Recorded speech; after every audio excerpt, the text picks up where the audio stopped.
नमस्कार दोस्तों।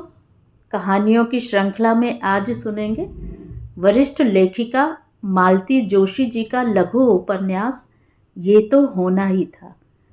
मालती जी ने बहुत पहले अपनी एक कहानी में लिखा था, बड़े आदमियों की बेटियां देखकर नहीं तौलकर ब्याही जाती हैं। यह सच भी है, क्योंकि कई लोग रुपयों की चकाचौंध में अपनी विचारधारा खो बैठते हैं। ये तो होना ही था कि कहानी आपके मर्म और अंतर मन को छू जाएगी और आपकी संवेदना को झंकृत कर देगी। तो आइए सुनते हैं उनका लघु उपन्यास ये तो होना ही था। श्यामा गौरी आ गई है, भूषण को चाय का कप पकड़ाते हुए मां ने कहा। मतलब? तुम्हारी कृष्णकली पधार गई है। भूषण कुछ समझता कुछ कहता, इसके पहले ही बाबूजी गरज उठे। देखो, उसके माँ बाप ने उसे 2 अक्षर का छोटा सा नाम दिया है। अगर वह याद नहीं रहता तो बहू रानी कह सकती हो। अगर रानी कहने में जीभ अटकती हो तो सिर्फ बहू कह सकती हो। इसके अलावा कोई तीसरा नाम तुम्हारे मुंह से निकला तो ठीक नहीं होगा, कह देता हूं।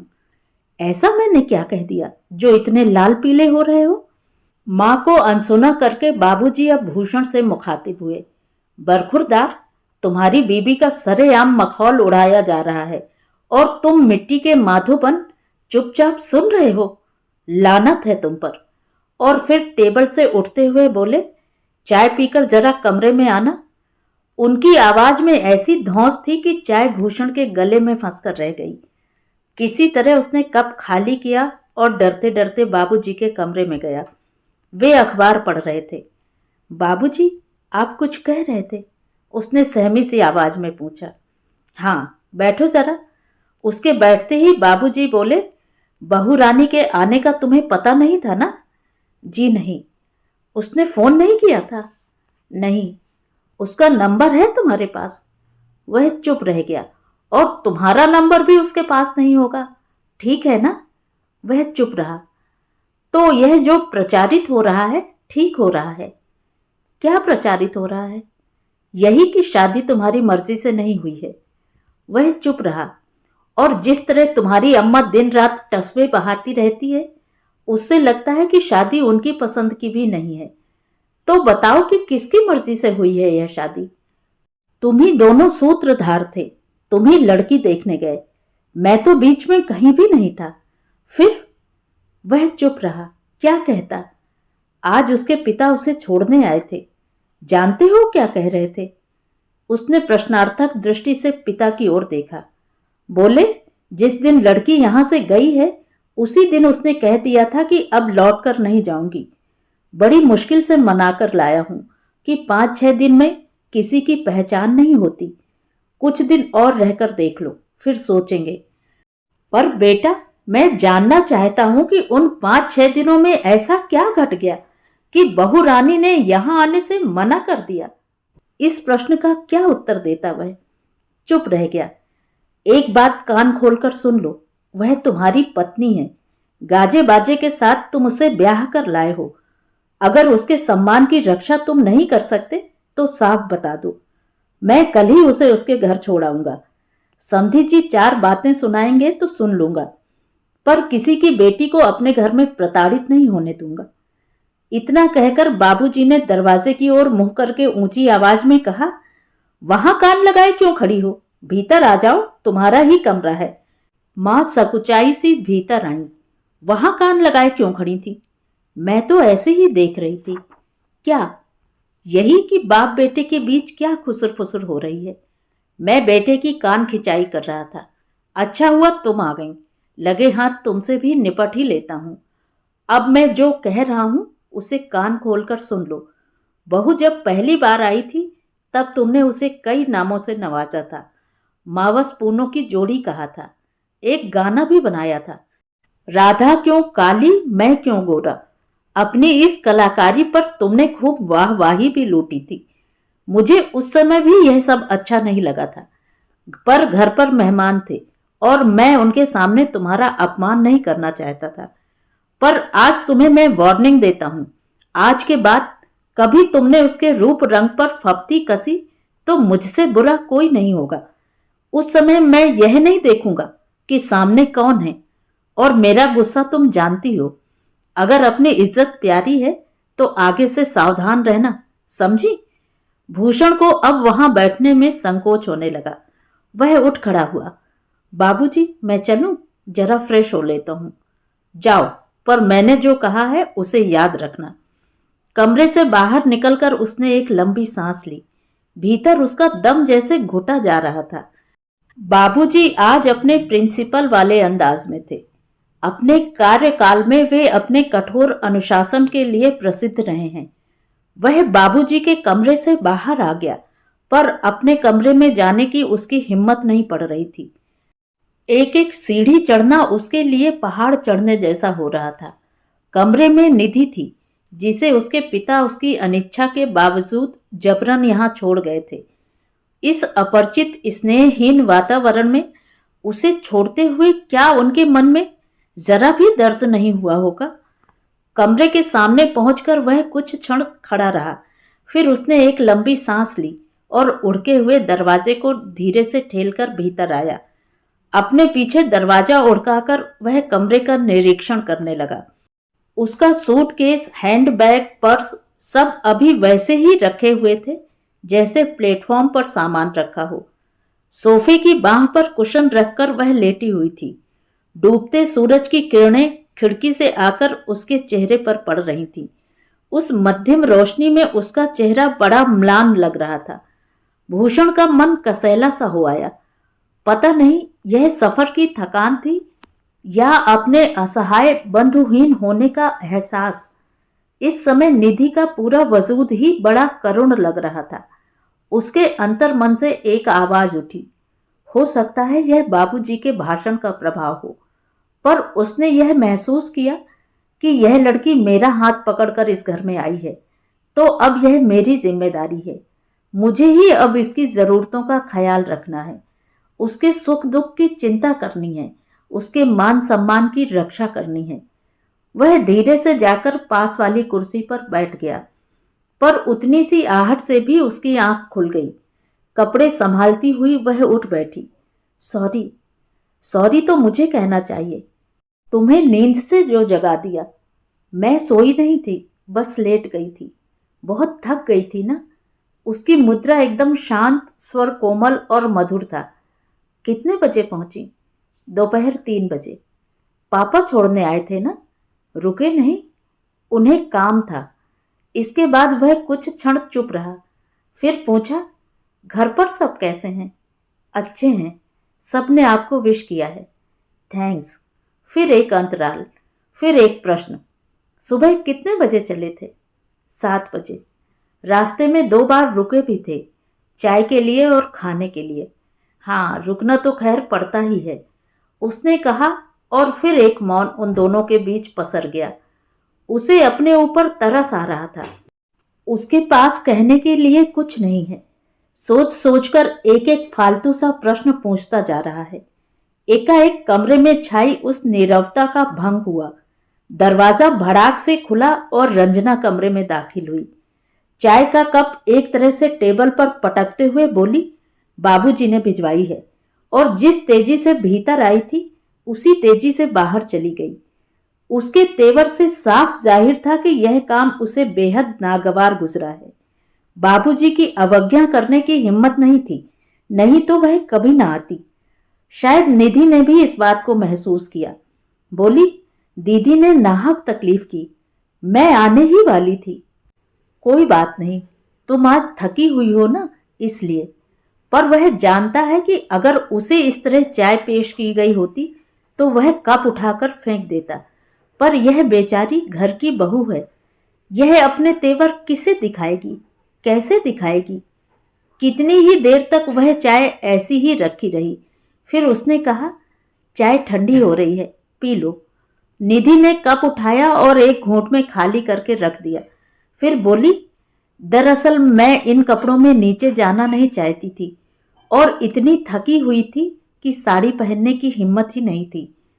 अब उसने ध्यान से देखा, निधि सलवार सूट पहने हुए थी। उसने कहना चाहा, तो क्या हुआ, रंजना अंजना भी तो सूट ही पहनती हैं, पर वह चुप रहा। क्या पता माँ ने बहू के लिए कोई ऑर्डिनेंस जारी कर रखा हो। कम से कम आज वह माँ से पंगा लेना नहीं चाहता था। बाबूजी से डांट खाकर वैसी ही जली भुनी बैठी होंगी। कपड़े बदलकर वह नीचे जाने लगी तो वह कहने को हुआ, नीचे जा रही हो तो यह कप लेती जाओ और धोकर ले जाना, नहीं तो माँ को बात करने का मौका मिल जाएगा। पर यह कहने की उसकी हिम्मत नहीं पड़ी। उसके घर में लगी नौकरों की फौज वह देख आया था। कप प्लेट धोने की नौबत निधि पर शायद ही कभी आई हो। उसके जाते ही भूषण पलंग पर जाकर लेट गया। कपड़े बदलने तक की उसमें ताकत न रही। ऑफिस से वैसे ही थका हारा आया था। आते ही बाबूजी से सामना करना पड़ा। वह पस्त हो गया। लेटे लेटे वह अपने आसपास देखने लगा। जब भी वह फुर्सत में होता है अपने आसपास देखता है और आश्चर्य में डूब जाता है। सब कुछ जैसे स्वप्नवत लगने लगता है। छत पर बनी मामूली बरसाती का निधि के पापा ने जैसे काया पलट कर दिया था। यही वह बरसाती थी जहां घर के शोरगुल से बचने के लिए वह यहां आकर पड़ता था। गर्मियों में रात में सोने की कोशिश भी करता था। उस पुरानी बरसाती का अब कहीं चिन्ह भी ढूंढे नहीं मिलता। सगाई और शादी के बीच में 3 महीने थे। बाबूजी से आज्ञा लेकर निधि के पापा ने उन 3 महीनों में यह सपनों का संसार खड़ा किया था। खूबसूरत बेडरूम, नीले डिस्टेम्पर से पुती दीवारें, फॉल्स सीलिंग से जगमगाती बल्बों की कतार, सुनहरा सैंडेलियर, दीवार पर टंगा छोटा सा टीवी, क्यूट सा छोटा सा सोफा सेट, एक writing table, book shelf, shoe rack और यह नक्काशीदार भव्य पलंग। बेडरूम के पास छोटा सा ड्रेसिंग रूम जिसमें गोदरेज की अलमारी, कलात्मक ड्रेसिंग टेबल और कपड़े टांगने के लिए सुंदर स्टैंड है। छोटी सी लॉन्ड्री बैग है। कोटा स्टोन का छोटा सा प्लेटफॉर्म है। दीवार पर 2-3 प्लग पॉइंट हैं। उसके बाद सर्व सुविधा युक्त बाथरूम, गीजर, शावर डार्टन, एग्जॉस्ट फैन, नीचे मैट, नीले टाइल्स की दीवारें, उसी रंग से मेल खाती टॉयलेट सीट और वॉश बेसिन। बाथरूम में छोटा सा पंखा भी है और बेडरूम में एसी। पूरे घर में एसी वाला यही एक कमरा है। बाकी लोग तो कूलर पर ही गुजारा करते हैं। कभी कभी वह सोचता है ये सारी सुविधाएं न होती तो निधि इस घर में कैसे गुजारा करती। 1.5-2 लाख रुपया खर्च करके उसके पापा ने उसके लिए सारी सुख सुविधाएं जुटा दी हैं। सुविधाएं तो खैर मिल गई हैं, पर सुख, वह तो प्रश्न चिन्ह ही बना हुआ है ना। नहीं तो वह दोबारा यहां आने से इनकार क्यों करती। नीचे से खाने की बुलाहट हुई, उसके बाद ही वह नीचे उतरा। उसने देखा टेबल पर सिर्फ 4 ही थालियां लगी हुई थी। उसे आश्चर्य हुआ।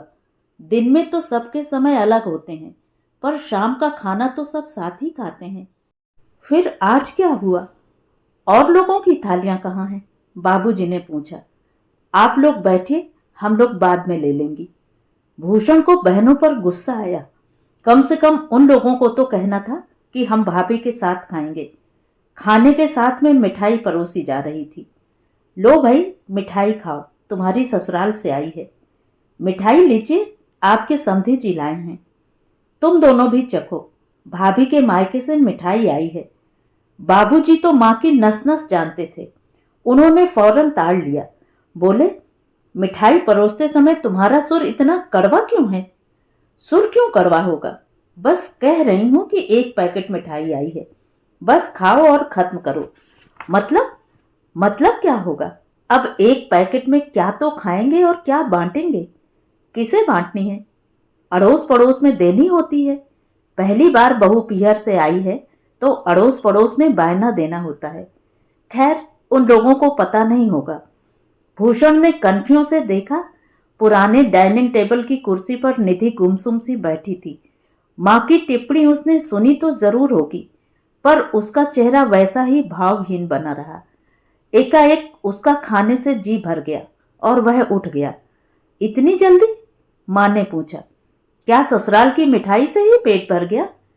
उसने कहना चाहा, मिठाई से भी और तुम्हारी बातों से भी, पर वह चुप रहा। बाबूजी सामने थे। फिर शाम के प्रसंग की पुनरावृत्ति हो जाती। माँ का मूड और खराब हो जाता। बाबूजी खाना खत्म करके उठते हुए बोले, अब फालतू काम मत करती रहना। बहू दिन भर की थकी हारी है, उसे जल्दी खा पी कर सोने जाने दो। मुझे तो अभी समय लगेगा। रसोई समेटनी है, दूध जमाना है, एक्वागार्ड चलाना है। उसे पहले ही खिला दूंगी। तो हम लोगों के साथ ही खिला देना था ना। आप कहें तो कल से सबसे पहले उसकी थाली लगा दूंगी, बस। भूषण समझ गया मां ने शीत युद्ध का शंखनाद कर दिया है। वह चुपचाप हॉल में बैठकर टीवी देखता रहा।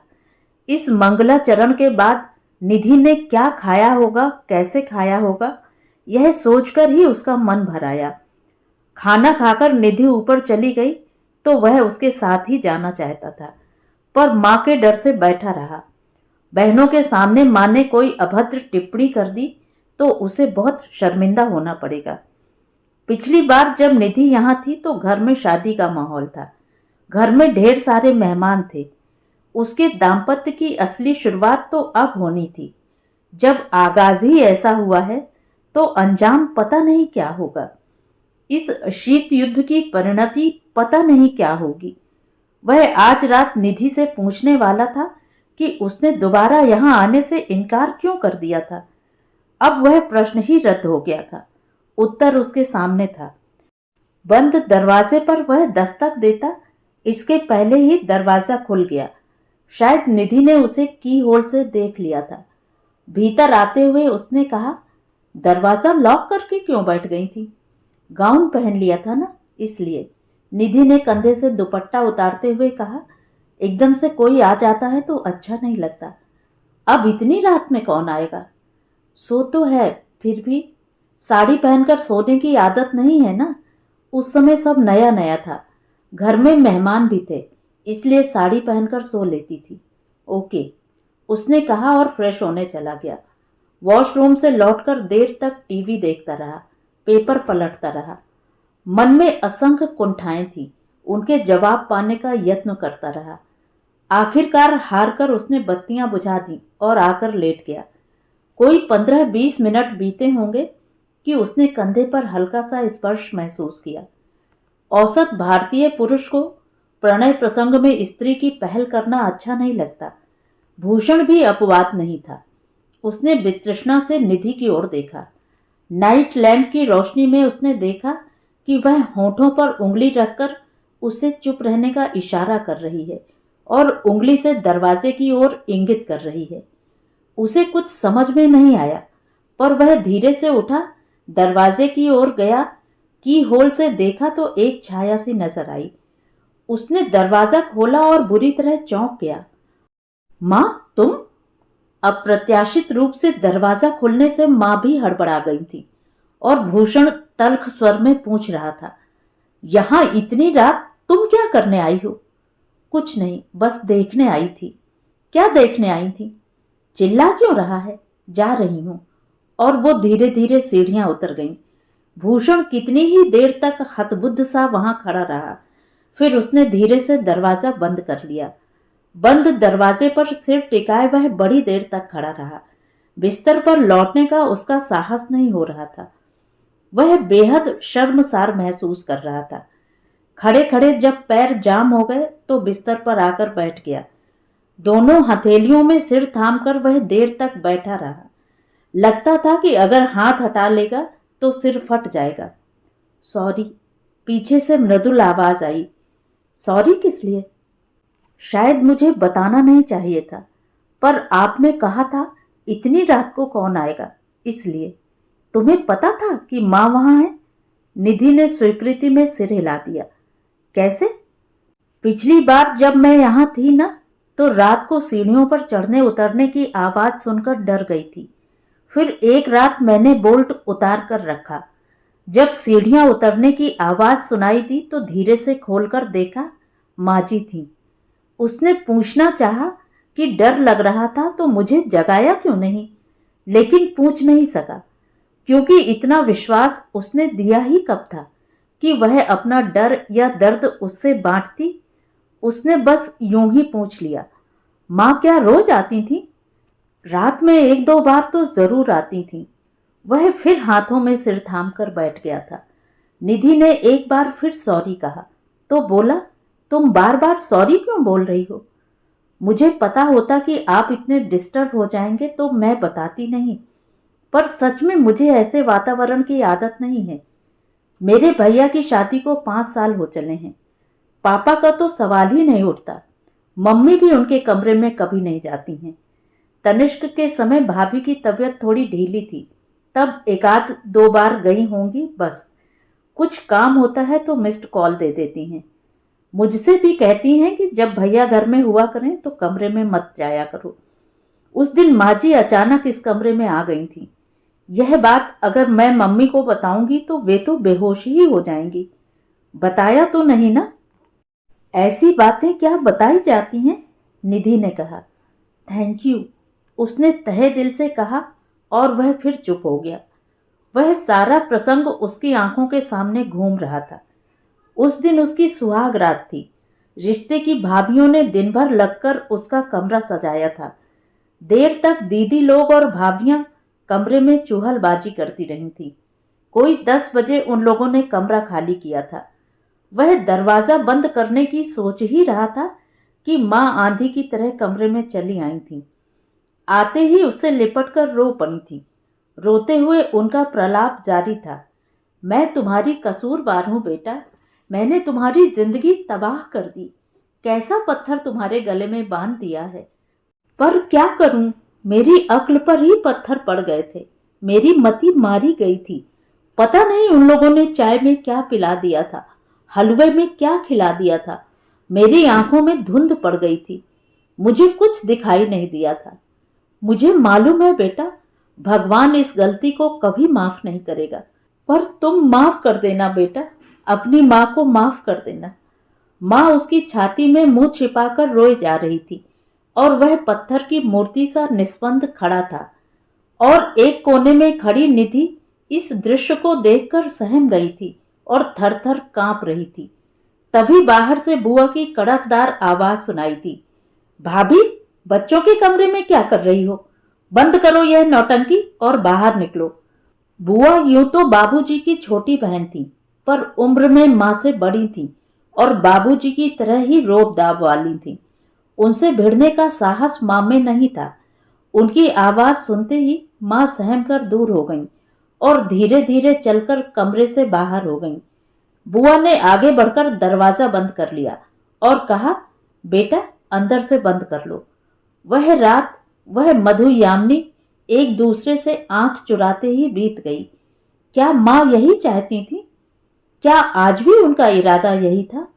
माँ के प्रति एक अव्यक्त गुस्से से उसका मन भर उठा। उसकी परिणति यह हुई कि उसने निधि को आगोश में भर लिया और कहा, थकी हुई हो ना, सो जाओ। फालतू बातों पर सोचकर परेशान मत हो, ओके? उनकी मधु यामिनी का मुहूर्त शायद आज का ही था। वह वॉशरूम से निकला ही था कि निधि ने पूछा, चाय लेंगे? चाय? उसने विस्मय से पूछा। इस बार ना मैं एक इलेक्ट्रिक केटल और चाय कॉफ़ी के रेडी मिक्स पाउचेज लेती आई थी। सिर्फ चाय के लिए कपड़े बदलकर नीचे जाना बड़ा बोर लगता है। ठीक तो है, उसका गाउन पहनकर नीचे जाना माँ कभी पसंद नहीं करेंगी। भूषण ने कहा, ऐसा करो, आज तुम अकेले पी लो। नीचे बन गई होगी ना, उसके साथ न्याय करना होगा। कल से साथ पिएंगे। आज वहां बता दूंगा, पर चाय पियोगी कैसे? मैंने कल वाला कप रख लिया था। भूषण का मन खराब हो गया। शादी के समय वह पूरे दर्जन भर कप प्लेटों वाला सुंदर टी सेट लाया था। माँ ने पता नहीं उसे कहाँ छुपाकर रख दिया और किसी ठेले में से 2 दर्जन मग उठाकर ले आई थी। बोली, शादी में ढेर सारे लोग रहेंगे, दिन भर चाय बनती रहेगी, टूट फूट भी होती रहेगी, बेकार में सेट खराब हो जाएगा। भूषण ने मान लिया था, पर अब शादी को महीना भर हो गया है, वही मक्स चले आ रहे हैं। वह चलने लगा तो निधि बोली, मैं नहा धोकर तैयार होकर ही नीचे आऊंगी, चलेगा ना? चलेगा, उसने कहा और नीचे उतर गया। माँ प्रतीक्षा ही कर रही थी। उसके लिए चाय डालते हुए बोली, रानी जी आ रही हैं या चाय ऊपर भिजवानी पड़ेगी? उसने कसैले स्वर में कहा, रानी जी के लिए कष्ट करने की जरूरत नहीं है, वे ऊपर ही चाय बना लेंगी। कैसे? पूरा इंतजाम करके लाई है।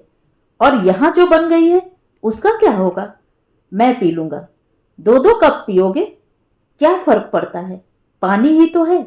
वैसे भी फेंकने से तो अच्छा है कि किसी के पेट में जाए। अपने लिए बना रही थी तो तुम्हारे लिए भी बना लेती। उसने तो कहा था, पर यहां 1 कप जाया हो रहा था तो तुम लाल पीली हो रही थी। 2 कप वेस्ट होती तो तुम पता नहीं क्या करती। कल से ऊपर ही पीऊंगा। सुबह हम दोनों की चाय मत बनाना। और हाँ, वह नया वाला टी शर्ट कहाँ है? मैं 2 पीस ऊपर ले जाऊंगा। क्यों? ये मक्स क्या बुने हैं? अच्छे भी नहीं हैं। तुम लाई थी तब भी मैंने कहा था। तुमने कहा था शादी में चलने दो। अब शादी को इतने दिन हो चले हैं, फिर भी। तो क्या फेंक दूं? किसी को उठाकर दे दो। पैसे पेड़ पर नहीं फलते, समझे? अभी तुम ऊपर चाय भिजवाने की बात कर रही थी तो याद आया, कल सुना बाबूजी ने ऊपर चाय भिजवाई थी। क्यों? वे बोले, सफर से थकी हारी आई है बहू, उसे ऊपर ही चाय दे दो। ये बात बाबूजी को क्यों कहनी पड़ी? आप लोगों में से किसी के मन में क्यों नहीं आई? और रंजना, तुम एमए की विद्यार्थी हो। तुम में इतने एटिकेट्स नहीं है कि किसी के कमरे में जाने से पहले नॉक करना चाहिए। उसे क्या मालूम था कि दिन में भी रासलीला चल रही होगी? वहां रासलीला चल रही थी? उसने कड़कती आवाज में पूछा। रंजना मिमियाते हुए बोली, हमने कुछ नहीं कहा था, माँ अपने से कह रही हैं। फिर दरवाजा क्यों बंद था? माँ बोली। दरवाजा अगर बंद होता तो ये जो आंधी की तरह भीतर आई आ सकती थी। रंजना मुंह फुलाकर वहां से उठ गई। माँ बोली, वैसे भी 24 घंटे दरवाजा बंद मत रखा करो, घर में जवान बहनें हैं। अभी मेरी बीबी को आए 20 घंटे भी नहीं हुए हैं और तुम 24 घंटे की बात कर रही हो। और रात को मातेश्वरी आप ऊपर आई तब रात के 11 बज रहे थे। ये बात रात भर से भूषण के मन में खुदक रही थी। उसने कहकर मन हल्का कर लिया। एक क्षण को माँ के चेहरे का रंग उड़ गया। फिर बोली, मैं रात की बात नहीं कर रही थी, शाम की बात कर रही थी। उस बात का निराकरण हो गया है ना? तभी निधि नहा धोकर नीचे आई। मम्मी जी, वॉशिंग मशीन कहाँ है? वॉशिंग मशीन का क्या करोगी? वॉशिंग मशीन का कोई क्या करता है? भूषण ने रूखे स्वर में कहा। कपड़ों के लिए पूछ रही थी। तुम दोनों एक बात कान खोलकर सुन लो। क्या? इस घर में वॉशिंग मशीन नहीं चलेगी। उसमें पानी भी बहुत लगता है और बिजली भी बहुत खर्च होती है। तो कपड़े कैसे धुलेंगे? अब तक कैसे धुल रहे थे? पिछली बार तो 4-5 दिन की बात थी, मैं सब घर ले गई थी। वाह, क्या बात है! माँ के एक एक शब्द से रोष प्रकट हो रहा था। उसी समय माँ बाबूजी के कमरे का पोंछा लगाते हुए कौशल्या बाहर निकली। भाभी जी, फिक्र मत करो, मैं आपके कपड़े धो दूंगी। थैंक यू दीदी, निधि ने मृदुल स्वर में कहा। थैंक यू किस लिए? वह क्या मुफ्त में धोएगी? मुफ्त में क्यों धोऊंगी? भैया जी से पैसे वसूल करूंगी। भैया जी, आप अपने कपड़े भी रख देना। सब तरफ से काम निपटाकर आऊंगी और ऊपर ही आप लोगों के कपड़े धो दूंगी। Thank you. पर असल में वह थैंक यू बाबूजी से कहना चाह रहा था। उन्होंने जरूर कमरे में बैठकर बाहर का वार्तालाप सुन लिया होगा और कौशल्या से कहा होगा। निधि के पिताजी की बात को उन्होंने दिल से लगा लिया था और तय कर लिया था कि अब वे उनकी बेटी को घर में पीड़ित या प्रताड़ित नहीं होने देंगे। बाद में निधि ने कहा था, I am so thankful to Kaushalya दीदी। उन्होंने मेरी कितनी बड़ी प्रॉब्लम सॉल्व कर दी। मैंने कभी वॉशिंग मशीन चलाई थोड़े ही है, सोचा था मैनुअल पढ़कर सीख लूंगी। थैंक यू कौशल्या दीदी, आपने मुझे बचा लिया, नहीं तो मेरा अच्छा मजाक बन जाता। भूषण ने कहना चाहा कि तुम्हारे इस थैंक यू के हकदार कोई और हैं, जो पर्दे के पीछे रहकर तुम्हारी समस्या का हल कर रहे हैं, तुम्हारी सुख सुविधा का ख्याल रख रहे हैं। वह ऑफिस से लौटा तो कौशल्या सिंक में बर्तन धो रही थी। बोली, भैया जी जरा जल्दी आया करो, भाभी जी को घुमाने ले जाया करो। बेचारी दिन भर घर में बंधी बंधी सी रहती हैं। वह क्या घुमाने ले जाएगा, उसे शर्म आती है, माँ ने कहा। क्यों? शर्म क्यों आती है? माँ ठीक कह रही हैं कौशल्या, मुझे सचमुच शर्म आती है। माँ का चेहरा एकदम गर्व से तन गया, पर भूषण का अगला वाक्य सुनते ही लटक गया। मुझे शर्म आती है क्योंकि उसके दरवाजे 3-3 गाड़ियां हैं, मेरे पास ये एक अकेली बाइक है। तो एक गाड़ी यहां भिजवा दें ना, माँ ने कहा। वो तो भिजवा देंगे, पर रखोगी कहाँ? बाहर का बरामदा पूरा गैराज बना हुआ है। मेरी बाइक, बाबूजी का स्कूटर, रंजना की एक्टिवा सब वहीं ठूसे पड़े रहते हैं। इसलिए अंजना के लिए अलग से स्कूटी लाने का प्लान लटक गया है।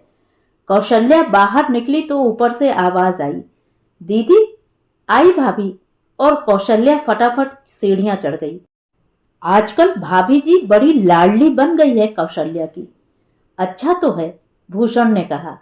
कोई तो है जो उसे चाहता है, बाकी लोगों की तो वह आंख की किरकिरी बनी हुई है। माँ ने उसकी बात को अनसुना करके कहा, चाय पिएगा? नहीं, ऊपर बन गई होगी। कैसे पी लेता है तू उसकी चाय? क्यों? अरे आज बनवाई थी मैंने। कहा हाथों की मेहंदी उतर गई हो तो चाय बनाकर ही पिला दो 1-2 बार। पर क्या बताऊं, पूरी चाय मैंने सिंक में उलट दी। क्यों?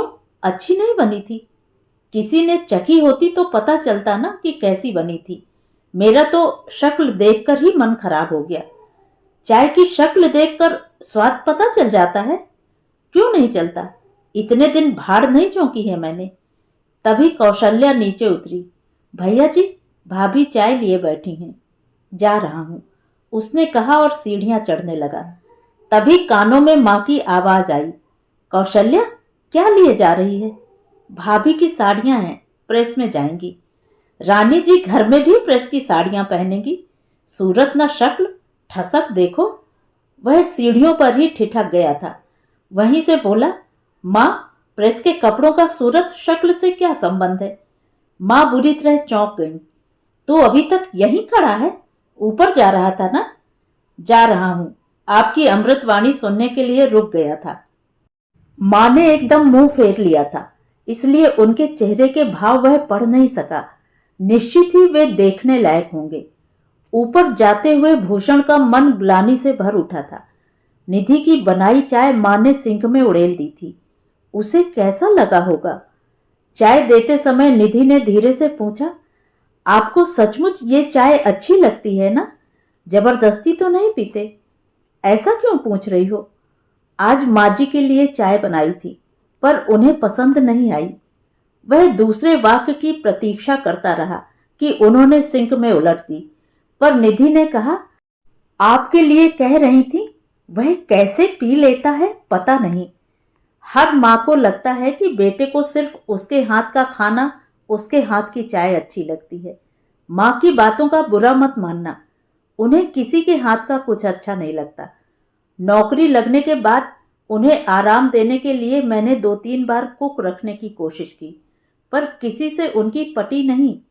या तो वे उसे कुछ बनाने नहीं देती थी, या फिर उसके बनाए खाने में नुक्स निकालती थी।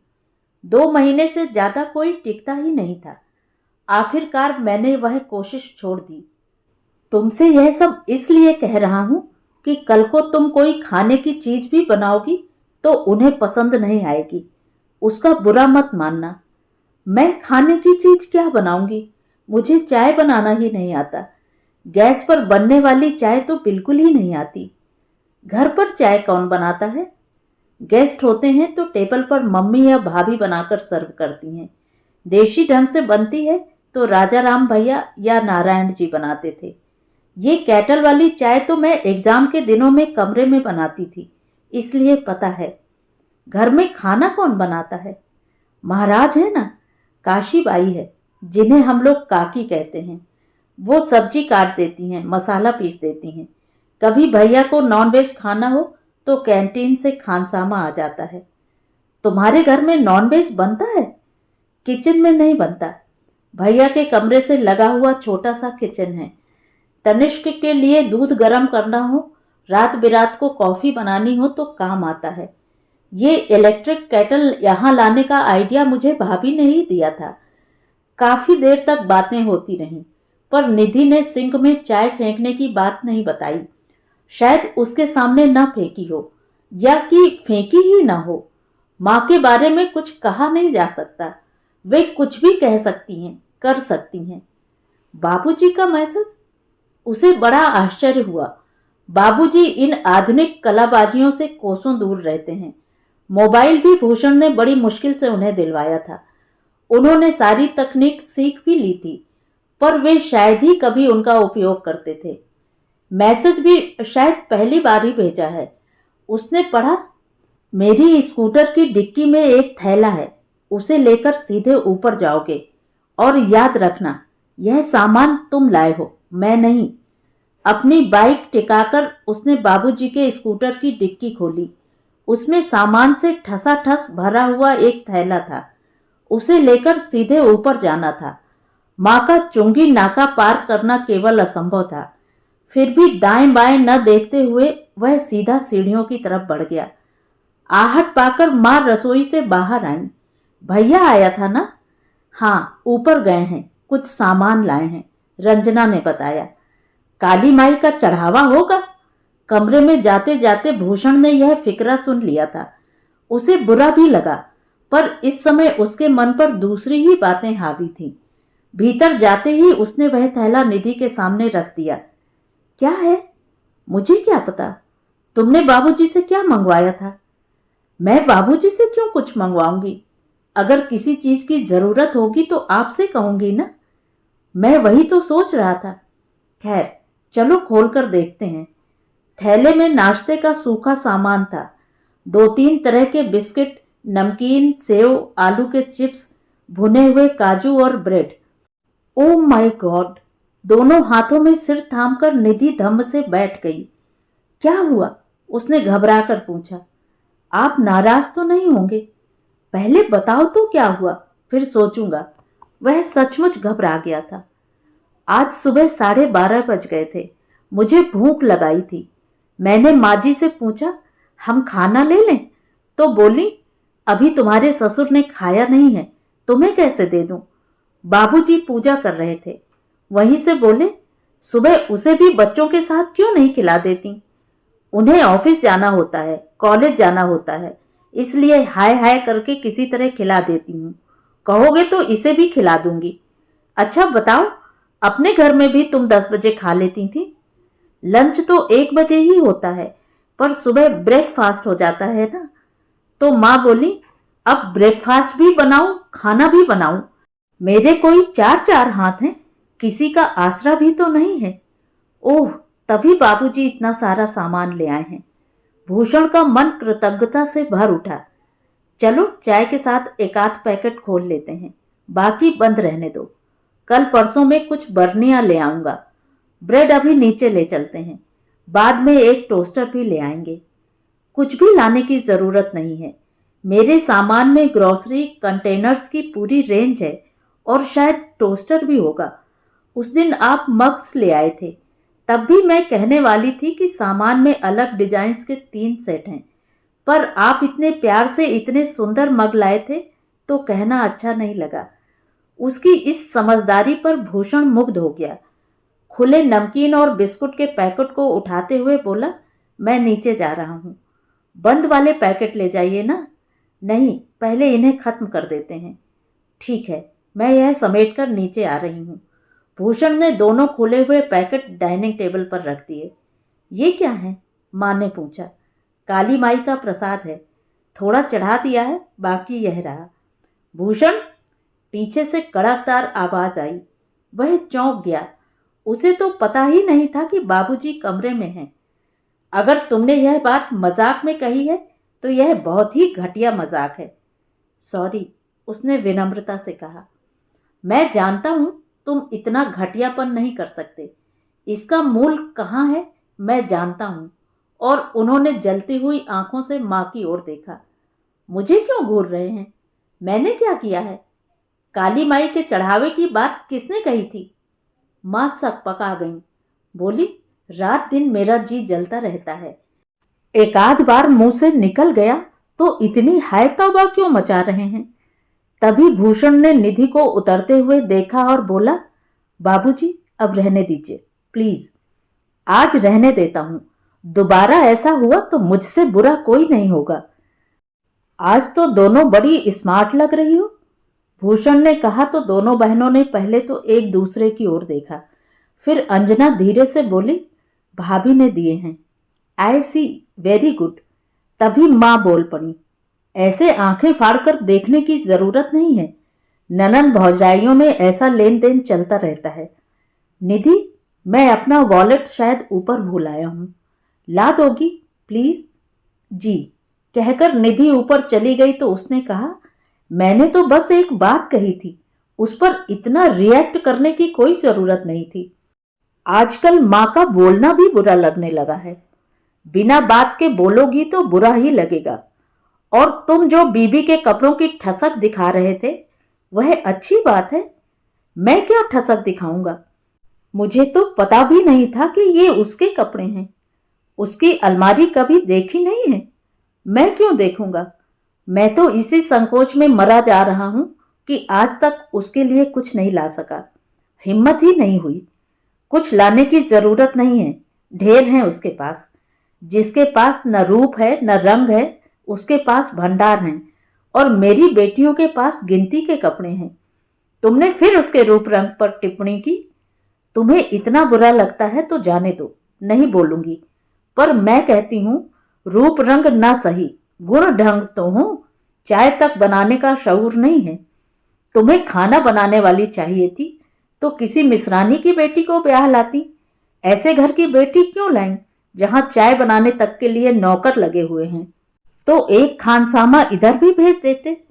तभी निधि ने ऊपर से आवाज दी, यहां तो नहीं मिल रहा है। कहाँ छोड़ा था, याद है? सॉरी यार, भूषण ने कहा, मैं लैपटॉप पर रखकर भूल गया था। नीचे आ जाओ। फिर माँ से बोला, मैं आज फोन कर दूंगा तो खानसामा कल आ जाएगा, पर झेलने की ताकत है तुम्हें? तब तक निधि नीचे आ गई थी। भूषण ने कहा, निधि प्लीज मुझे 4 स्लाइस सेंक दो और चाय बना लो। माँ बाबूजी पी रहे होंगे तो उनकी भी बना लो। निधि चाय बनाने भीतर गई तो साथ साथ वह भी किचन में चला गया और उसे देसी चाय बनाने के गुर सिखाने लगा। निधि बाबूजी को चाय देने गई तो वे बोले, बेटा 2 पीस अपने लिए भी सेंक लेना, खाने में अक्सर देर हो जाती है ना। माँ भूषण से बोली, तू अभी ब्रेड खा रहा है, खाना कब खाएगा? मैं बस अब निकल रहा हूँ, खाना कैंटीन में खा लूंगा। निधि, मैं गाड़ी निकाल रहा हूँ, तुम मेरा बैग और लैपटॉप लेकर बाहर आ जाओ। बरामदे में गाड़ी साफ करते हुए उसने सुना, माँ कह रही थी, लड़के के तेवर देखो। बाबूजी बोले, तुमसे लाख बार कहा होगा, जाते समय उससे किचकिच मत किया करो, उसका दिमाग गर्म हो जाता है। लड़का 15 किलोमीटर दूर बाइक से जाता है। किसी दिन कोई अनहोनी हो गई तो जिंदगी भर रोती रहोगी। हमें तो लगा था वहां से कार आएगी। कार चलाने के लिए भी दिमाग को ठंडा रखना पड़ता है, समझी? आदत सुधारो अपनी। घर से निकलते हुए वह सोच रहा था, माँ की यह आदत अब क्या तो सुधरेगी, रोज उसमें इजाफा ही होता जा रहा है।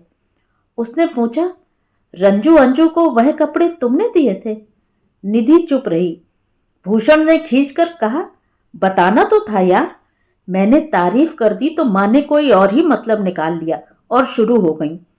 बताती हूँ, पर इस शर्त के साथ कि आप किसी से कुछ नहीं कहेंगे। मैं नहीं चाहती कि मेरे कारण घर में कलह क्लेश हो। ऐसे ही कौन सा कम हो रहा है? फिर भी बताओ। 3-4 दिन पहले माँ जी कमरे में आई थी, बोली, पीहर से क्या क्या लाई हो, बताने की जरूरत भी नहीं समझी तुमने। ऐसा कहकर उन्होंने अलमारी खुलवाई और सारे कपड़ों का मुआयना किया। मैंने सोचा था कि कहीं घूमने जाएंगे, इसलिए कुछ ड्रेसेस और सूट्स लेती आई थी। माँ जी ने 4 सूट निकाल लिए, बोली, यहाँ तो तुम सूट पहनोगी नहीं, यूं ही पड़े रहेंगे। लड़कियों के लिए रख लेती हूँ, कॉलेज आते जाते पहन लेंगी। फिर बोली, रिवाज है कि भाभियां अपने हाथ से एक एक साड़ी ननंद को देती हैं, तुम भी दो। मैंने कहा, आप पसंद कर लीजिए। उन्होंने दोनों दीदी लोगों को बुला लिया और उन लोगों ने एक एक साड़ी पसंद कर ली। नई थी। इस समय तो मेरे पास सब कुछ नया ही है। ये साड़ियां तो शादी में मिली हुई थी, अभी उनके ब्लाउज भी सिले नहीं हैं। आते समय मम्मी ने पकड़ा दी थी। वह दोनों हाथों में सिर थाम कर बैठ गया। ये लोग इस तरह मुझे कब तक शर्मसार करते रहेंगे? क्या कभी भी बीबी के सामने सिर नहीं उठाने देंगे? मुझे मालूम था आपको यह सब अच्छा नहीं लगेगा, इसीलिए नहीं बताया था, निधि बोली। थैंक्स, उसने कहा और लेट गया, पर जानता था आज रात नींद नहीं आएगी। सुबह तैयार होकर नीचे उतरा तो अलमारी की चाबी निधि के सामने पटकते हुए बोला, कितनी बार कहा है अलमारी लॉक किया करो, चाबी उसी में लगी छोड़ देती हो। निधि ने सास की तरफ देखा। वे बोली, मैंने ही मना किया था। इस घर में कोई चोर उचक्के थोड़े ही बसते हैं जो 24 घंटे ताला डालकर रखती हो। ये कौन सा तर्क है? वह खींचकर बोला।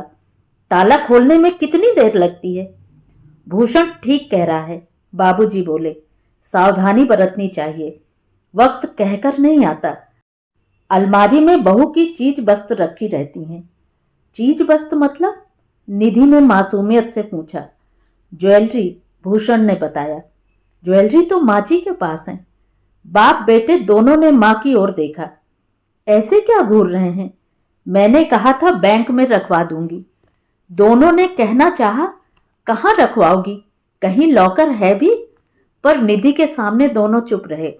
बाबूजी ने कहा, बेटा आजकल मैं अपनी बैंक में दोनों के नाम से अलग लॉकर ले लो, जमाना खराब चल रहा है, इतना जोखिम घर में रखना ठीक नहीं है। भूषण ने साफ देखा कि माँ का चेहरा उतर गया है। शायद उनकी कोई योजना उन्हें ध्वस्त होती दिखाई दी है।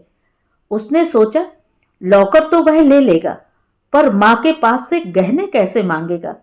वे तो तूफान खड़ा कर देंगी। लॉकर में अगर उसका और निधि का ही नाम होगा तो उन्हें यह कतई स्वीकार नहीं होगा। रविवार को सुबह भूषण को अपने कमरे में देखकर माँ चकित हुई। क्यों रे, कुछ काम था? हाँ माँ, मैं यह फ्रिज ऊपर ले जाना चाहता हूँ। आज संडे है, किसी मजदूर को पकड़ कर लाता हूँ। फ्रिज की क्या जरूरत पड़ गई? ऊपर का कमरा है ना, बहुत तपता है, प्यास लगती है।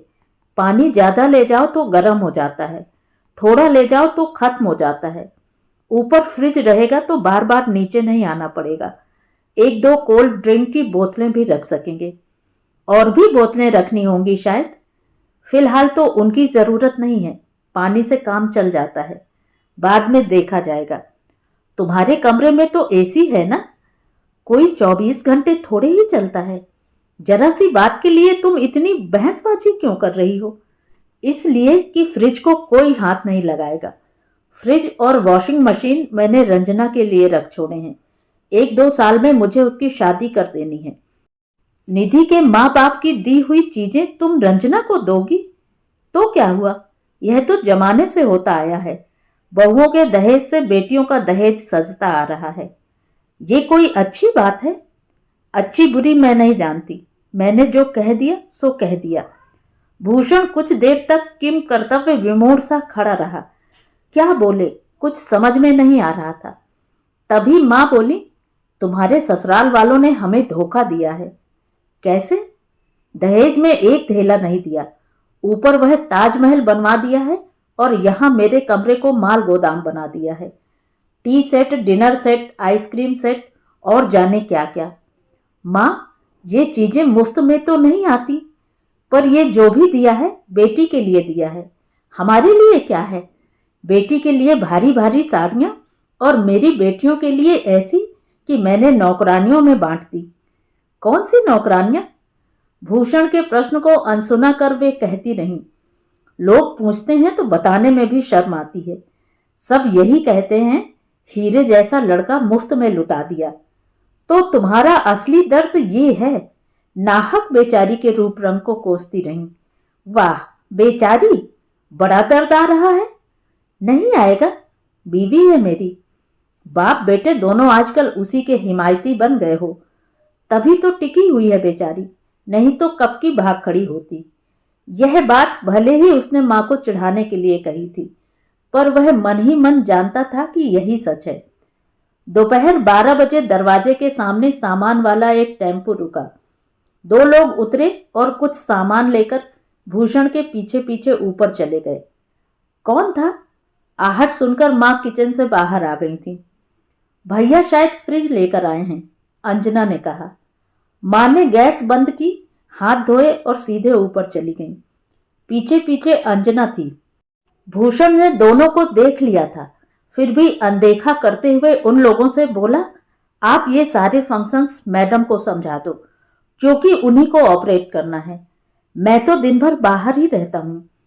फिर वे लोग बताने लगे, इस नल से ठंडा पानी आएगा, इस नल से गर्म पानी आएगा, ये नल नॉर्मल पानी पीने के लिए है, नीचे छोटा सा फ्रिज है, एक आध कोल्ड ड्रिंक की बोतल, एक आध दूध का कार्टन रख सकती हैं, 20 लीटर की बोतल ऊपर फिट होगी। अगर आप 2 ही लोग हैं तो 2-3 दिन तक आराम से चलेगी। तो ये कॉन्ट्रैक्ट मैंने आपको दिया। हर संडे आप 2 बॉटल्स रख जाया कीजिए। और निधि डार्लिंग, तुम इन्हें उठाने की कोशिश मत करना, ये जिम्मेदारी मेरी रहेगी, क्योंकि ये बहुत हैवी हैं। उसके बाद भूषण ने उन लोगों को बख्शीश देकर विदा किया। वे लोग पूरी सीढ़ियां भी उतर नहीं पाए होंगे कि माँ ने पूछा, कितने फूंक डाले? पहले यह तो पूछो कि यह चीज क्या है, एकदम पैसों पर ही उतर आती हो। तुम्हें पता होना चाहिए कि बाजार में कोई चीज मुफ्त में नहीं मिलती। सो पता है, इसीलिए पूछ रही हूं कि कितने उड़ा दिए। पैसे दे रही हो तो अभी बिल पेश करता हूं। रहने दो, ऐसे चोचलों के लिए मेरे पास फालतू पैसे नहीं हैं। कहते हुए माँ कमरे से बाहर निकल गईं। उन्हें नीचे उतरते हुए बाबूजी ने देख लिया था शायद, क्योंकि वे चिल्लाए, वहां बच्चों के कमरे में क्या करने गई थी? आपका बेटा एक अजूबा लाया है, देखने गई थी। आप भी देख आइए। रहने दो, मुझे तुम्हारी तरह दूसरों के कमरे में झांकने का शौक नहीं है। माँ, शाम को हम दोनों खाने पर नहीं हैं। कहाँ जा रहे हो? ऑफिस में पार्टी दे रहा हूँ। इसे भी ले जाओगे? शादी की पार्टी दे रहा हूँ, उसे तो ले जाना ही पड़ेगा। पिछली बार वह बहुत कम समय यहाँ थी, इसलिए नहीं हो पाया। फिर राखी पर चली जाएगी तो बहुत देर हो जाएगी। वैसे ऑलरेडी लेट हो ही गया है। हाँ, एक बात और, दोपहर 2 बजे कौशल्या आएगी और उसे पार्लर ले जाएगी। फिर भूषण ने बहनों की ओर देखकर कहा, तुम लोग जाना चाहो तो चली जाना, मेरी बेटियों को उसकी जरूरत नहीं है। मुझे यह जवाब पता था, इसीलिए कौशल्या से रिक्वेस्ट की। नहीं तो 2 बहनों के घर पर होते हुए मेड सर्वेंट से क्यों कहता? तुम भी बेकार पैसे फेंक रहे हो। क्रीम पाउडर लगाकर कोई गोरा नहीं हो जाता। आज के प्रवचन का कोटा पूरा हो गया हो तो मैं चलूं? और भूषण ने ऊपर देखकर आवाज दी, निधि, मैं निकल रहा हूं, 5 बजे तैयार रहना। जी अच्छा, निधि ने ऊपर से ही जवाब दे दिया। शाम को 4:30 बजे वह घर आया। तब तक निधि पार्लर से लौटी नहीं थी। वह कपड़े बदलने ऊपर चला गया। पीछे पीछे रंजना भी चली गई। बोली, भैया, सुबह माँ के सामने हम बोल नहीं पाए थे, पर 21 को हमारी सहेली की शादी है।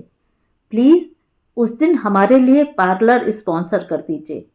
अरे वाह, माँ की रूपवती कन्याओं को भी पार्लर की जरूरत पड़ गई। प्लीज भैया, माँ तो कुछ समझती हैं नहीं, बोलती चली जाती हैं।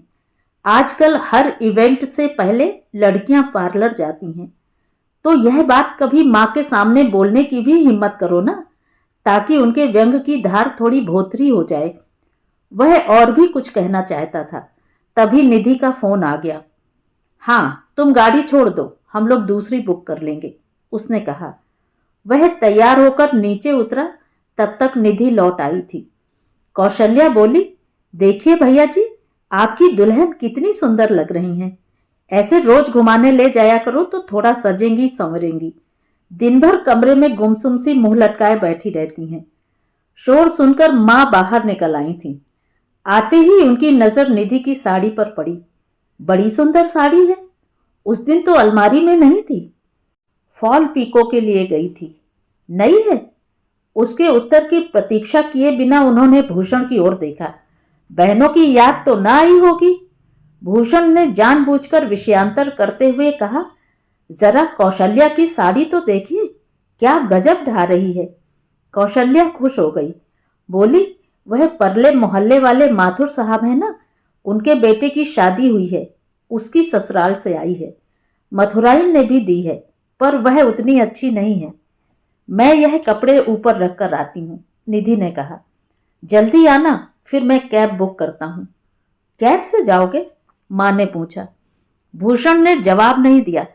तभी कौशल्या बोली, भैया जी, आपकी शादी की साड़ी अभी तक नहीं मिली। झूठ बोलती है, दी तो थी। वह तो पुरानी थी। ऐसी भी पुरानी नहीं थी, बस एक दो बार पहनी थी। कौशल्या, तुम्हारी साड़ी मेरी ओर से ड्यू है, जल्दी मिलेगी। और आज के लिए बहुत बहुत धन्यवाद। कौशल्या जब चली गई तो भूषण ने कहा, तुम तो कह रही थी कि निधि के यहाँ से इतनी घटिया साड़ियां आई थी कि तुमने सब नौकरानियों में बांट दी। घर की यह इकलौती नौकरानी तो शिकायत कर रही है कि उसे कोई साड़ी नहीं मिली। मुझसे हिसाब मांगेगा तू? तब तक बाबूजी बाहर निकल आए थे। बोले, और जो खास नौकरानी के लिए आई थी वह किसे दे दी? आपको कैसे पता? उन्होंने पूरी लिस्ट दी थी भाई। चाची, मामी, बुआ, मौसी, चचेरी बहनें, मौसेरी बहनें, नानी जी, इसके साथ ही एक नाम मेड सर्वेंट का भी था।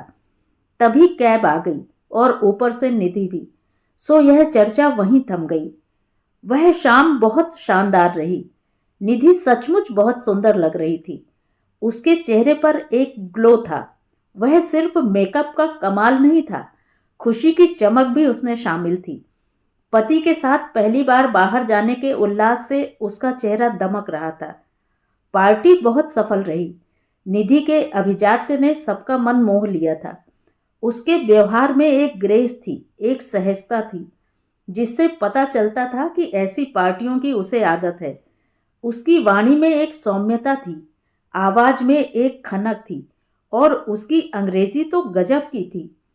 सभी उससे प्रभावित हुए बिना नहीं रह सके, और सबने भूषण को खूब सारी बधाइयां दी, और वह बनावटी नहीं था। इतनी सुहानी शाम के बाद घर लौटने का मन ही नहीं हुआ। चलो पिक्चर चलते हैं, भूषण ने कहा, और वे एक मल्टीप्लेक्स में चले गए। वातानुकूलित वातावरण में रिक्लाइनिंग चेयर्स पर 3 घंटे पास बैठकर जो सुकून मिला वह अद्भुत था। अरसे बाद एक निर्मल आनंद की अनुभूति हुई थी। जैसी कि उसे आशंका थी, दरवाजा माँ ने ही खोला। बड़ी देर कर दी? मैं ऊपर जा रही हूँ, निधि ने कहा और कमरे में चली गई। इस समय उसका ऊपर जाना ही श्रेयस्कर था। फिर भूषण ने कहा तो था कि देर हो जाएगी, पर इतनी देर? पिक्चर चले गए थे। बहनों की याद तो ना आई होगी। माँ, आज पहली बार उसे बाहर लेकर गया हूं। क्या मेरा इतना सा सुख भी तुमसे सहा नहीं जाता? भूषण का वह रूप देखकर माँ एक बार तो सहम गई। उसका स्वर ही नहीं, आंखें भी अंगार उगल रही थी। फिर भी उन्होंने साहस बटोर कर कहा, मैं क्या दुश्मन हूं तुम्हारी जो ऐसी बात कर रहा है? भीतर से बाबूजी की आवाज आई, आधी रात हो गई है, बच्चों को सोने दो, बाकी लड़ाई कल सुबह कर लेना। भूषण ने तिक्त स्वर में कहा, बाबूजी की बात सुन ली ना, आधी रात हो गई है, अब सो जाओ, रोज की तरह गश्त लगाने मत आना। माँ आंखें फाड़कर उसे देखती रह गईं। तुम्हें क्या लगता है हमें पता नहीं चलता? बस रोज रोज दरवाजा खोलकर देखने का आलस आ जाता है।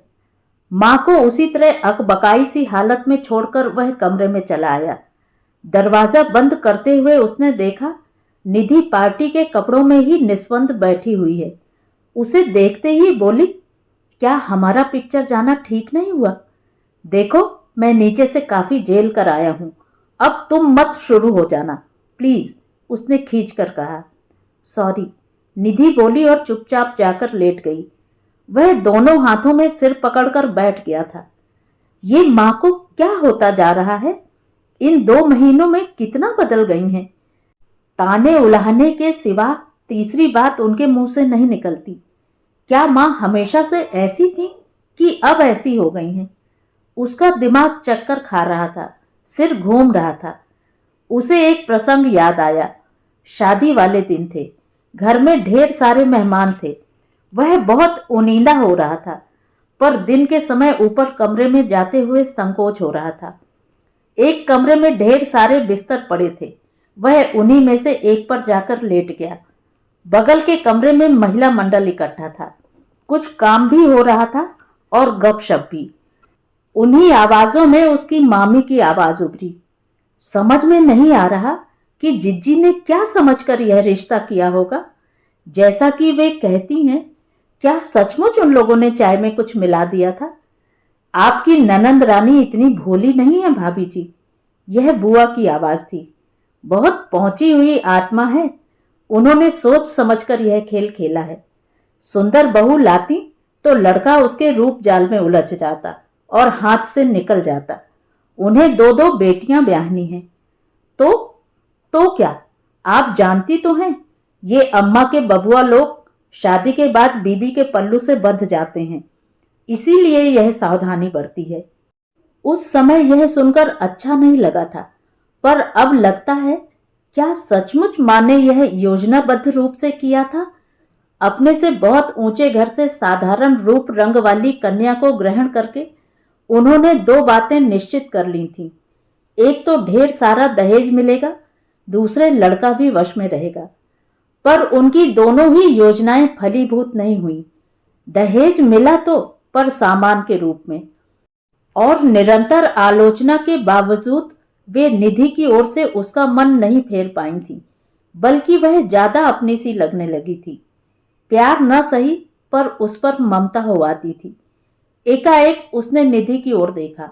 वह उसी तरह निस्पंद पड़ी थी, पर वह जानता था वह सोई नहीं है। सोना संभव ही नहीं था। सॉरी स्वीटहार्ट कहते हुए एकाएक उसने निधि के वक्ष में अपना मुंह छिपा लिया। अपना सारा गुबार मैंने तुम पर निकाल दिया। इतनी अच्छी शाम का कचरा कर दिया। Sorry, very sorry.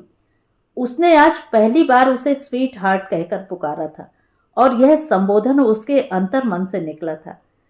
वह दफ्तर से लौटा तो देखा दोनों बहनें सजी धजी बैठी हैं। इतना बन ठन कर कहाँ जा रही हो? उसने पूछा। आपको बताया नहीं था, सहेली की शादी है, रंजना बोली। ओह, मैं तो भूल ही गया था। कहाँ है? मयूर मैरिज गार्डन। कैसे जाओगी? माँ ने जवाब दिया। तुम इनको कैब करके दोगे। और लौटोगी कैसे? हम सब लोग रात भर वहीं रहेंगे, मस्ती करेंगे। सुबह वह हम सबको छुड़वा देगी। भूषण सोच में पड़ गया। कैब के लिए मना करेगा तो माँ उसका गलत अर्थ निकालेंगी, पर उन्हें समझाना तो पड़ेगा। माँ, जानती हो वह जगह कहाँ है? उसने कहा, यहाँ से 22 किलोमीटर दूर हाईवे पर है। वहाँ लाइन से 6 मैरिज गार्डन्स बने हुए हैं। उतनी दूर ये लोग कैब में अकेली जाएंगी। पहुँचते पहुँचते तो रात हो जाएगी। तो तुम दोनों साथ चले जाओ। बिना निमंत्रण के ही जाना है ना, तो आप चली जाओ। नहीं, हमारे साथ कोई नहीं जाएगा। हम लोग रात भर धमाल करने वाले हैं। भूषण ने बाबूजी के कमरे के पास जाकर आवाज दी। बाबूजी, इधर आइए तो जरा। बाबूजी के बाहर आते ही उसने कहा, ये लोग एक शादी में जा रही हैं। वह जगह यहाँ से 22 किलोमीटर दूर हाईवे पर है। क्या इनका अकेले कैब में जाना ठीक होगा? बाबूजी थोड़ी देर लड़कियों की ओर देखते रहे, फिर बोले, साड़ियां तो भाभी की पहनी लगती हैं, पर क्या गहने भी उसी के हैं? फिर माँ से बोले, तुम्हारी क्या मति मारी गई है? कोई झपट्टा मारकर ले गया तो हम लोग कहीं मुंह दिखाने लायक नहीं रहेंगे।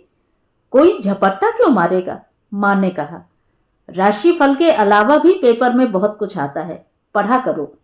मैरिज गार्डन्स में रोज चोरियां हो रही हैं। सूट बूट पहने चोरों की टोलियां घूमती रहती हैं। बच्चे तक उसमें शामिल हैं।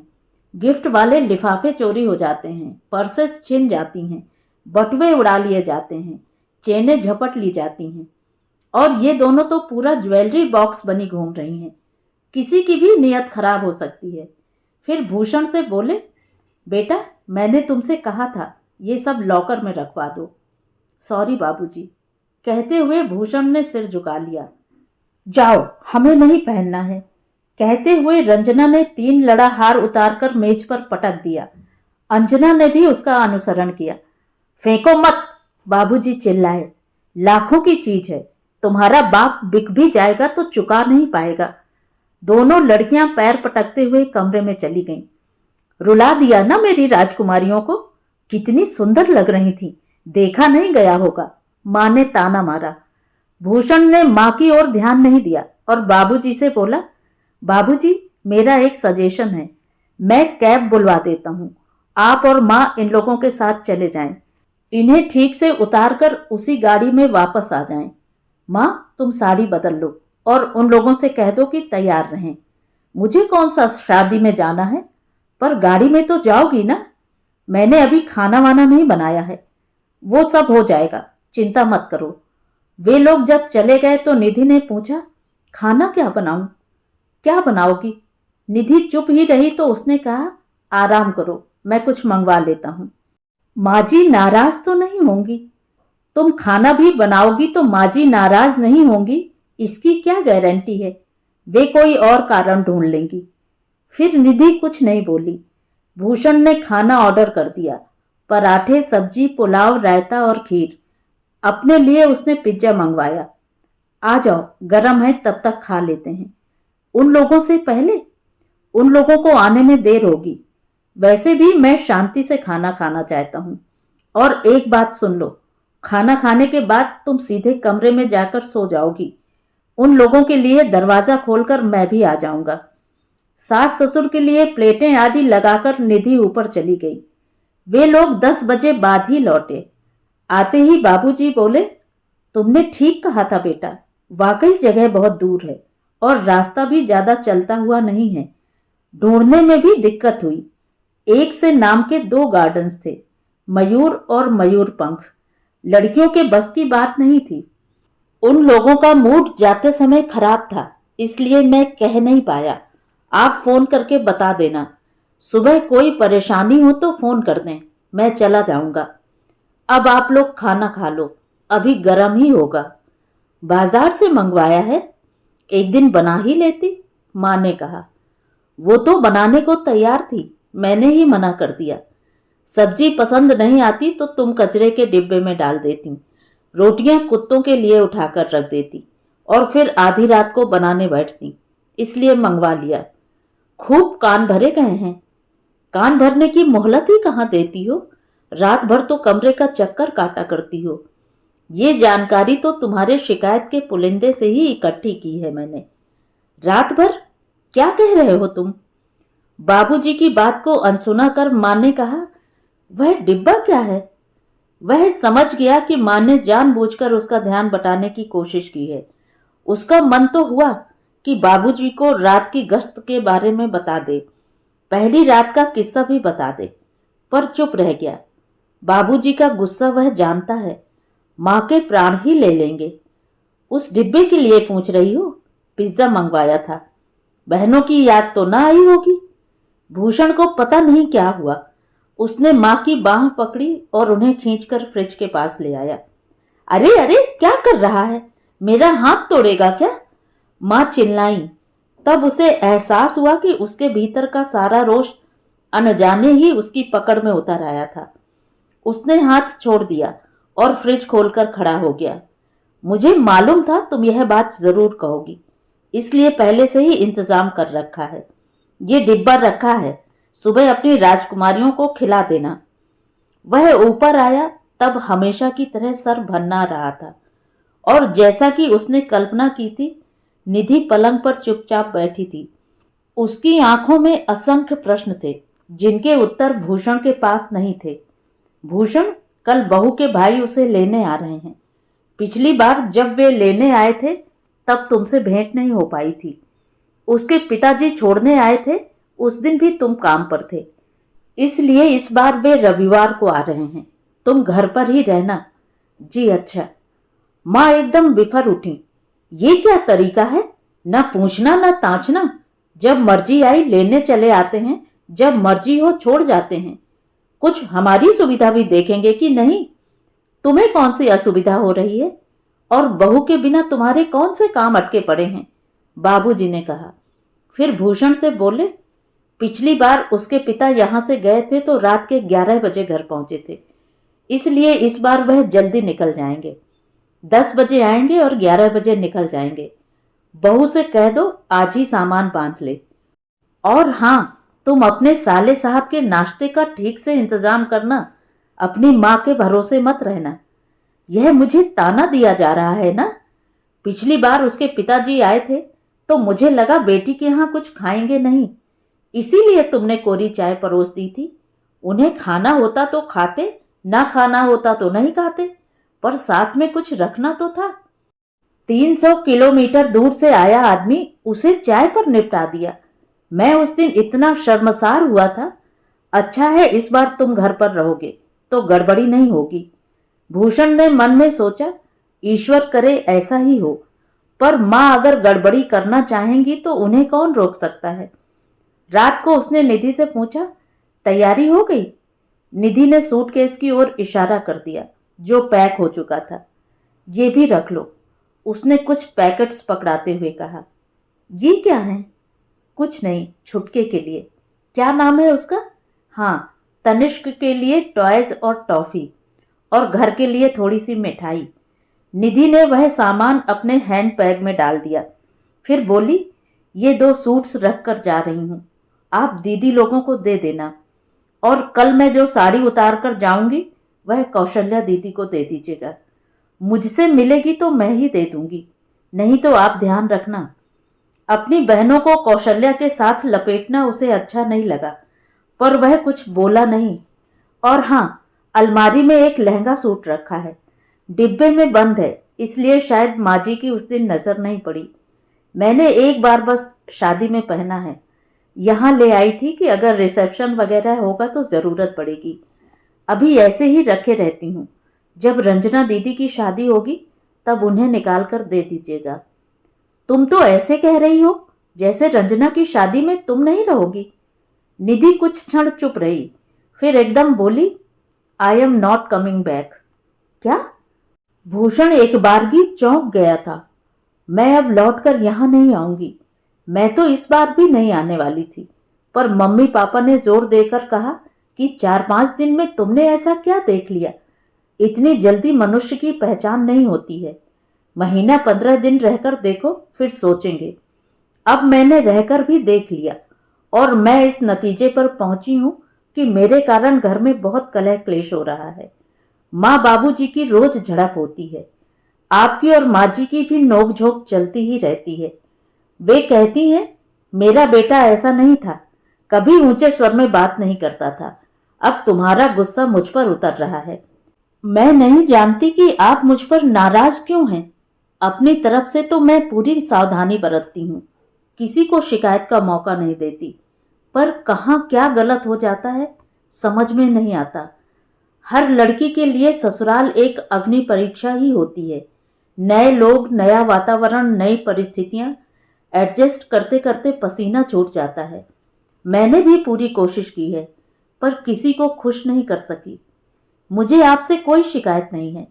बाबूजी तो संत आदमी हैं, वो अक्सर पापा की याद दिला देते हैं, पर बाकी लोग मुझसे खिंचे खिंचे से क्यों रहते हैं समझ में नहीं आता। शादी से पहले मैं बहुत खुश थी कि ननंदों के रूप में 2-2 सहेलियां मिलेंगी। मेरी और भाभी की ट्यूनिंग इतनी अच्छी है कि जो बात मैं मम्मी से नहीं कह पाती उनसे कह देती हूँ। We are just like friends. पर यहाँ दीदी लोगों से कोई इंटरेक्शन ही नहीं हो सका, किसी ने होने ही नहीं दिया। आपको सुनकर अच्छा नहीं लगेगा, पर कौशल्या दीदी ने मुझे जो प्यार दिया उसका 10वां हिस्सा भी मुझे आपकी बहनों से नहीं मिला। माँ जी कहती हैं, पैसे दे देकर मैंने उन्हें पटा लिया है, पर पैसे मैं काम के देती हूँ, प्यार को पैसों से खरीदा नहीं जा सकता ना। और माँ जी के लिए क्या कहूँ, उन्हें तो मेरी हर बात से शिकायत है। मेरे रूप रंग से, मेरे व्यवहार से, मेरे दहेज से, मेरे घर वालों से। हर बार वे मुझे एक इन्फीरियॉरिटी कॉम्प्लेक्स से भर देती हैं। मुझे ऐसे वातावरण में रहने की आदत नहीं है। मुझे आपसे कोई शिकायत नहीं है, but I am sorry, please try to understand. हमेशा चुप चुप रहने वाली निधि धारा प्रवाह बोले जा रही थी, और वह चकित होकर सुन रहा था। इस लड़की के मन में कितना आक्रोश भरा हुआ था। किसी दिन तो उसे बाहर आना ही था। बार बार सॉरी कहकर निधि जब चुप हुई तो उसका गला भराया था और आंखें भी। भूषण की इच्छा हुई कि उसे गले से लगाकर प्यार दे, तसल्ली दे, पर हिम्मत नहीं पड़ी। लगा कि यह अधिकार उसने हमेशा के लिए खो दिया है। दोनों लेट गए और लेटे लेटे छत के पंखे को घूरते रहे। विदा की रात थी, पर लग रहा था अब कहने के लिए कुछ बचा ही नहीं है। सारे संवाद शेष हो गए हैं। तभी अचानक एक शोर सा उठा। लगा कि 4-5 चिड़ियां अचानक चींची कर उठी हैं। निधि घबराकर उठ बैठी तो भूषण ने उसे खींचकर वापस सुला दिया और उसके मुंह पर हाथ रख दिया।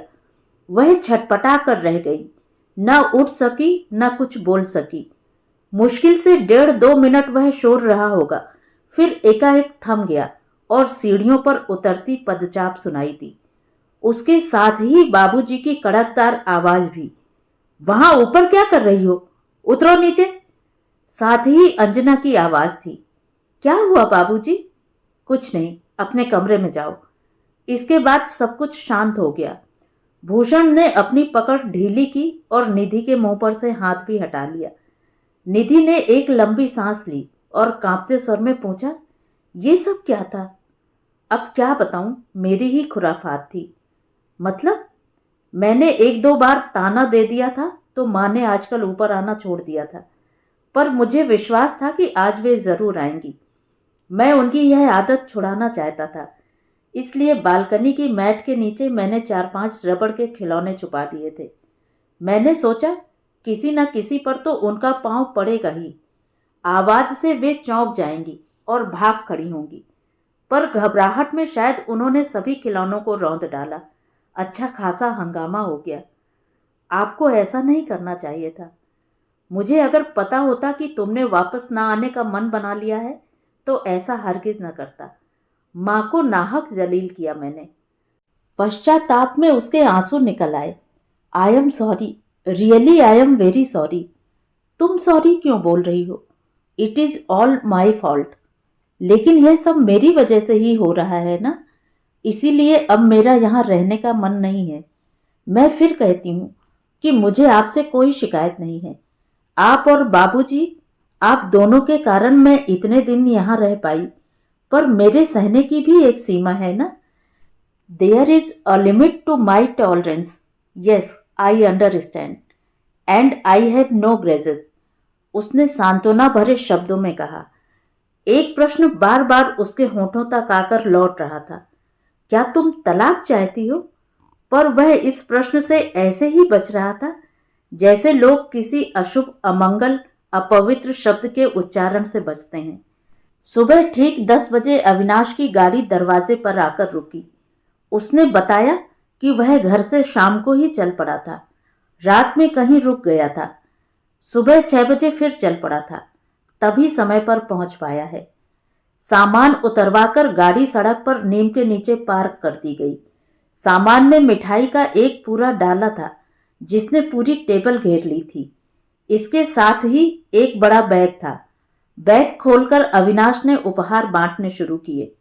बाबूजी के लिए रेशमी कुर्ता पाजामा था और माँ के लिए चंदेरी साड़ी। भूषण के लिए सुनहरी घड़ी और सफारी सूट था। सबसे बड़ा नजराना तो बहनों के लिए था। 4-4 साड़ियों का एक एक गिफ्ट पैक। साले साहब के लिए भूषण ने नाश्ते का शाही इंतजाम किया था। उसने माँ बहनों से कहना चाहा था कि बस थोड़ा प्रसन्न चेहरा रखें, मुस्कान के साथ अतिथि की खातिरदारी करें तो मेरा श्रम सार्थक होगा। पर उसे कुछ कहना नहीं पड़ा। निधि के घर से आई सौगात को देखकर उन तीनों के चेहरे स्वतः ही खिल उठे थे। नाश्ता लगते ही बाबूजी ने कहा, बहू रानी तुम भी सबके साथ खा लो और ऊपर जाकर अपनी तैयारी करो। सामान तैयार हो जाए तो आवाज दे देना। थोड़ा सा मुंह जुठार कर निधि ऊपर चली गई। भूषण भी साथ जाना चाहता था, पर संकोच के मारे बैठा रहा। नाश्ते के बाद सब लोग ड्राइंग रूम में आ गए। ड्राइवर के लिए बरामदे में नाश्ता लगा दिया था। वह खाकर जाने लगा तो बाबूजी ने कहा, भूषण उसे थोड़ी देर रोक लो, जरूरत पड़ेगी। भूषण ने भी सोचा कि निधि का बैग गाड़ी तक ले जाने के लिए किसी की जरूरत तो पड़ेगी ही। जब सब लोग व्यवस्थित होकर बैठ गए तो बाबूजी ने गंभीर स्वर में कहा, अविनाश बेटा, हम तुम्हारी तरह बड़े आदमी नहीं हैं, पर इतने गए गुजरे भी नहीं हैं कि खैरात ले लेंगे। अंकल, आप ये क्या कह रहे हैं? मैं जो कुछ भी कह रहा हूं बहुत सोच समझ कर कह रहा हूं। लोग कहीं मिलने जाते हैं तो मिठाई जरूर लेकर जाते हैं, पर तुम तो पूरा मिष्ठान भंडार उठा लाए हो। राखी का नेक एक साड़ी का होता है, पूरी दुकान का नहीं।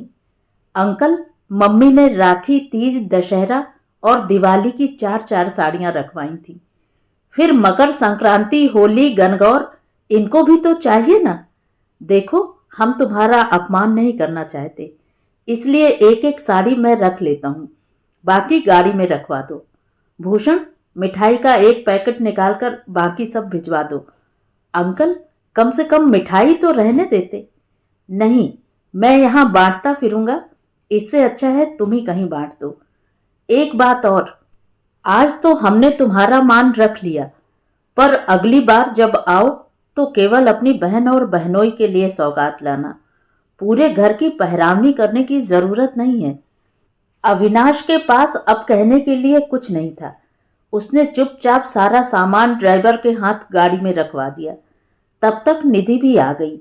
उसने सास ससुर के चरण छुए, ननदों के गले मिली और सड़क पार खड़ी गाड़ी में जाकर बैठ गई।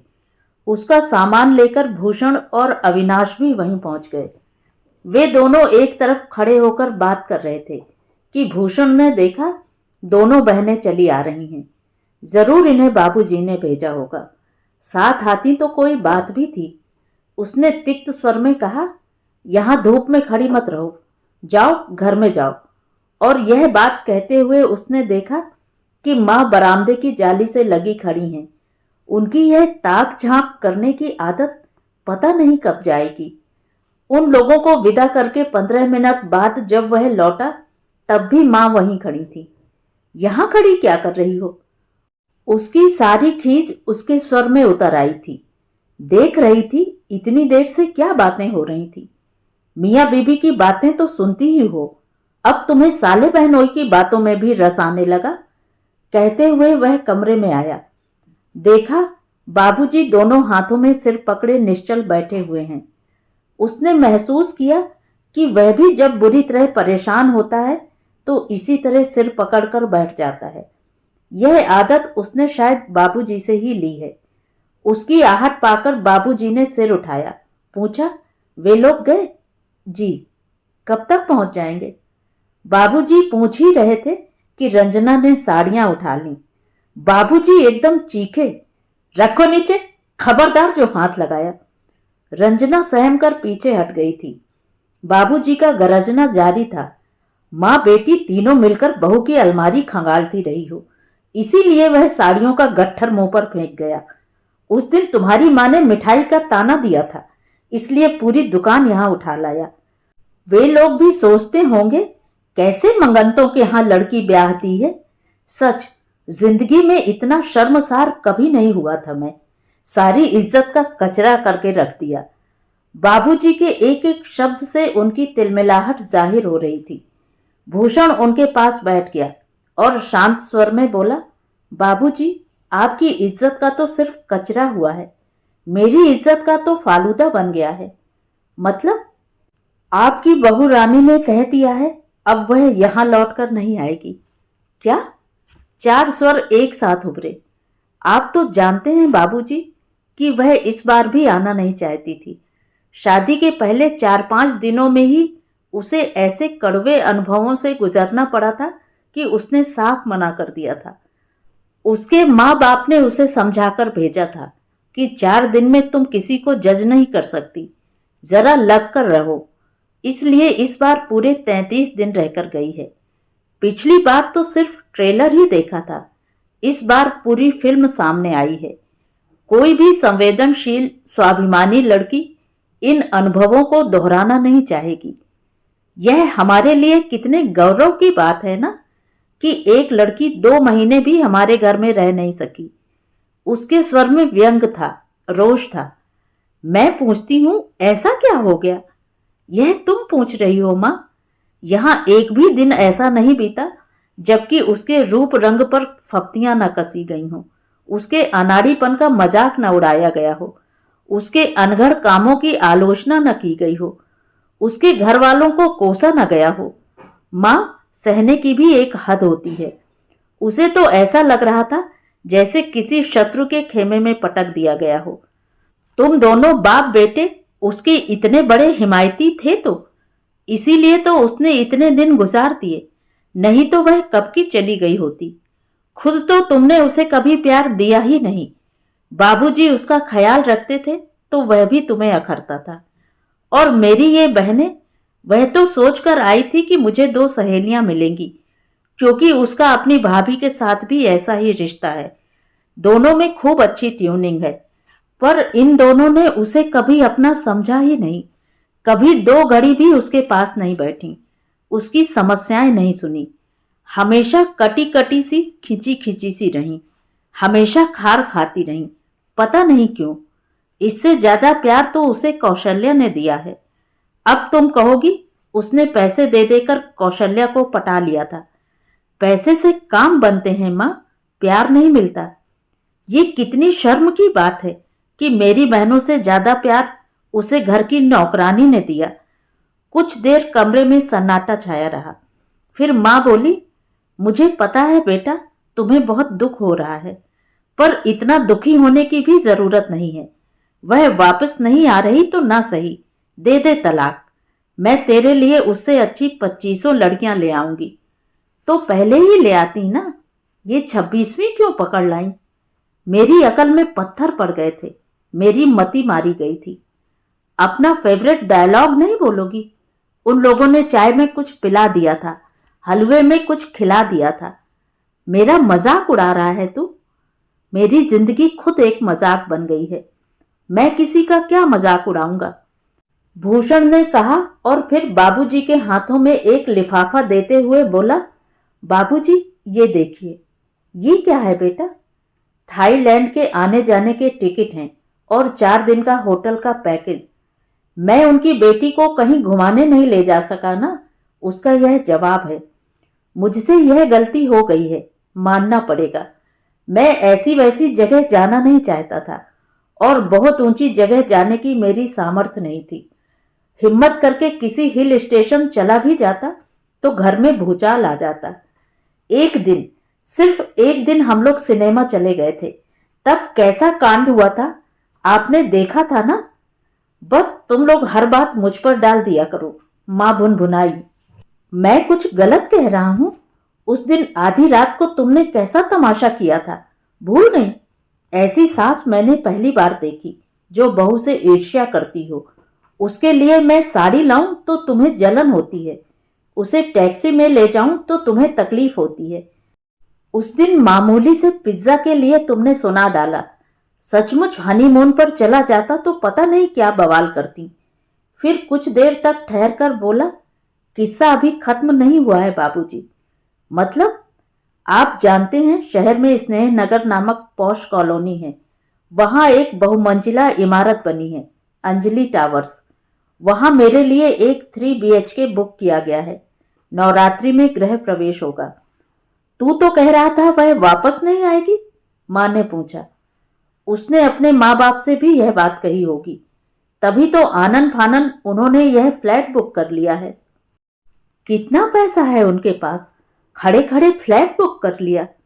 बच्चों की खुशी के लिए कई बार माँ बाप हैसियत से ज्यादा कर जाते हैं।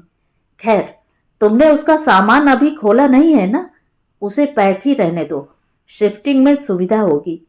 बाबूजी बोले, बेटा तुम्हारे कमरे में जो भी सामान है उन्हीं लोगों का दिया हुआ है, वह भी ले जाना। जी। तू वहां रहने जाएगा?